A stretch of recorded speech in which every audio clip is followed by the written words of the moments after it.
So we just received the very sad news that the 21-year-old rapper Juice WRLD has passed away after having a seizure in an airport. And there's a lot of talk about substance abuse and everything like that. And as a recovering drug addict who's been clean for 7 years, I wanna talk about some things that might save your life or the life of someone you know.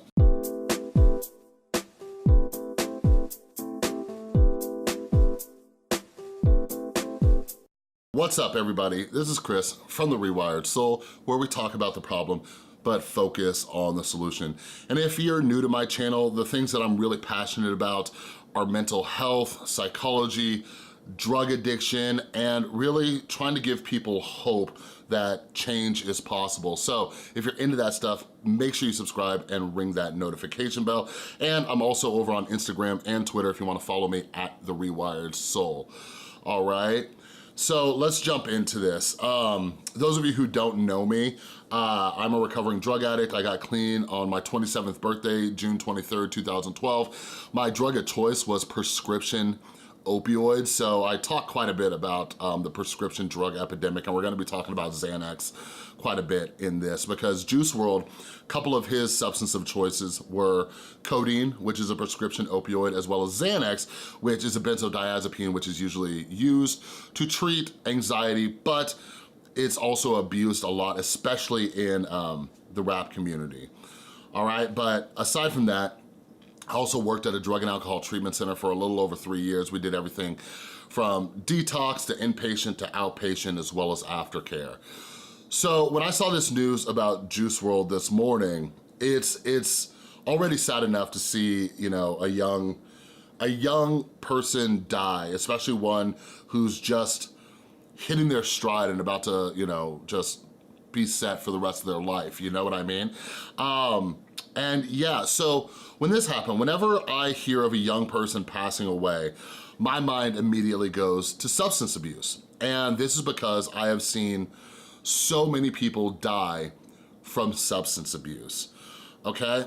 So as of right now, what we know is that Juice WRLD had a seizure in the Chicago airport.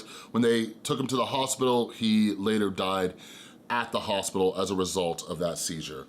So it is not clear what caused that seizure yet, but things are leaning towards substance abuse. All right, so as I was researching for this video to see Juice WRLD's history, if he had any substance abuse problems, there are plenty of interviews of him talking about trying to get off codeine because he really, you know, had his girlfriend scared. He also talks about his issues with Xanax and everything like that. So, like I said, a lot of the evidence right now is leaning towards substance abuse. We're not gonna know for sure until the toxicology report comes out, but I'm gonna come back to that in just a little bit because even the toxicology report might not tell us if it was a substance abuse issue, and I'll explain why a little bit later, all right? So the first thing I wanna dive into is, why is it so hard for people to quit using drugs, to quit drinking, whatever their addiction is, all right? So specifically, when we're looking at Juice WRLD, all right, and we've seen this happen to other people like another rapper, Macklemore, who's been off and on with his sobriety, right? We had Lil Peep die just a few years ago from his substance abuse. Why is it so difficult for people to quit? And a lot of it has to do with their environment and their identity, okay?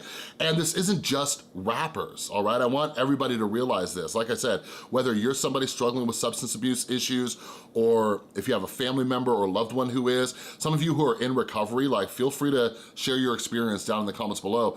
But one of the biggest issues with substance abuse is that we're afraid to get rid of it because it is woven into our identity, right?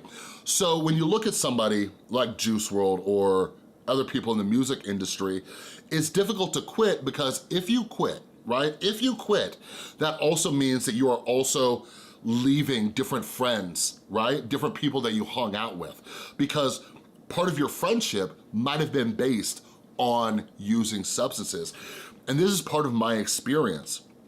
one of the things that kept me in my addiction for almost a decade was my identity was wrapped up in it. If I quit drinking, if I quit using, if I quit partying, all these things, like who am I?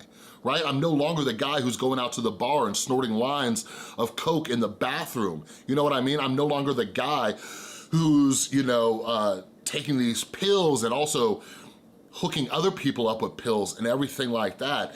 So there are a million different reasons why addiction is so difficult to overcome, but one of them is because of our environment and being afraid of losing that. So it's not just losing the substance, right? And why do people use substances?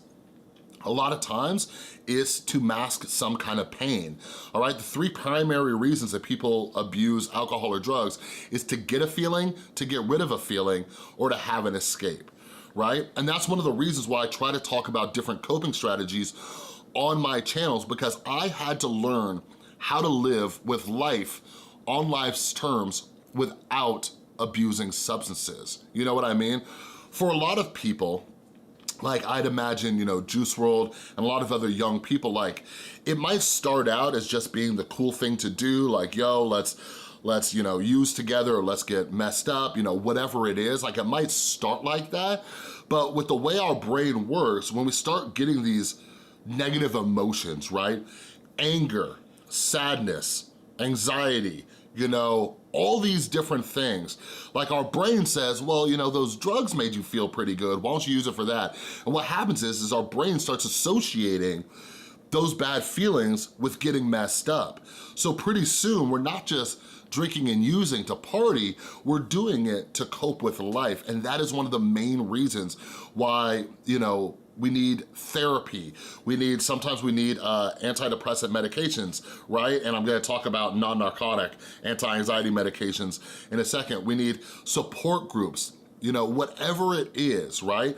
There's so many things that I have to do for my mental health on a daily basis so I don't go back to those substances, okay? So now let's talk about seizures and substance abuse. So here's the thing, like, no matter what, when you are trying to get off a substance, get medical help. The best thing you can do is to go to a detox facility, okay? Two substances that can kill you from withdrawal are Xanax and alcohol, all right? When you're withdrawing from Xanax and alcohol, there is a likelihood of seizures, all right? So when looking at Juice WRLD, looking at his struggles with substance abuse issues, when I see someone died of a seizure, right, who had no prior medical history of seizures, it seems like this was a result of withdrawal. So with Juice WRLD traveling, it is possible that he ran out of the drugs and this was part of withdrawal, okay? So that's why I was talking about earlier, like, as you pay attention to this story and watch this story and when toxicology reports come out, you might not find out that he had Xanax in his system because you can die from seizures from withdrawing from Xanax, which would mean that the drugs weren't in the system. And Xanax withdrawal can cause seizures for a long time after you quit. After you stop using the substance, it can happen for weeks after. Like, personally working in the drug and alcohol treatment center, I saw people who came in and got, clean off Xanax, and thank God they were in our treatment center where we had nurses 24/7 and doctors and everything like that. I saw people who had like a seizure a week for the first month. I remember one kid who came in there getting off Xanax. He was sober for about a month and a half, and I'm just sitting there doing a group, right? I'm sitting there doing my normal group, and for some reason, right at that moment, I caught glances with this kid, and he just turned stiff as a board and fell out of his chair and started having a seizure, because the withdrawal from Xanax can happen for a while after. We always have to remember, these are mind-altering substances, okay? Seizures are a result of what's happening in the brain and something not working right, some misfires and everything like that.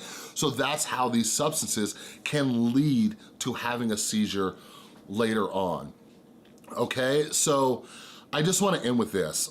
when people are young, especially when they're successful, like, we get this idea that we're invincible. You know what I mean? We see so many people around us drinking or using or whatever, we think that this can't happen to us. I've seen way too many people pass away. Most of the people I've seen pass away from substance abuse issues were probably, I think the majority were between 18 and 26 years old. Like, and that's so sad, man. That's so sad. I've had friends 24, 25 years old who have passed away from this thing. So I know Juice WRLD had a lot of fans out there, and my suggestion is, if you wanna honor his memory, like, try to help people. Get help for yourself, whatever it is. Like, I'm living proof, as well as millions of other people, that you can have a substance abuse problem and kick it to the curb. You know what I'm saying? But anyways, that's all I got for this video. If you like this video, please give it a thumbs up. If you're new, make sure you subscribe and ring that notification bell. And a huge, huge thank you to everybody who supports the channel over on Patreon, as well as everybody who supports the channel by buying my mental health books at therewiredsoul.com, or the merch that we got, like this shirt with our adorable cat, Wyatt. All right, thanks again for watching. I'll see you next time.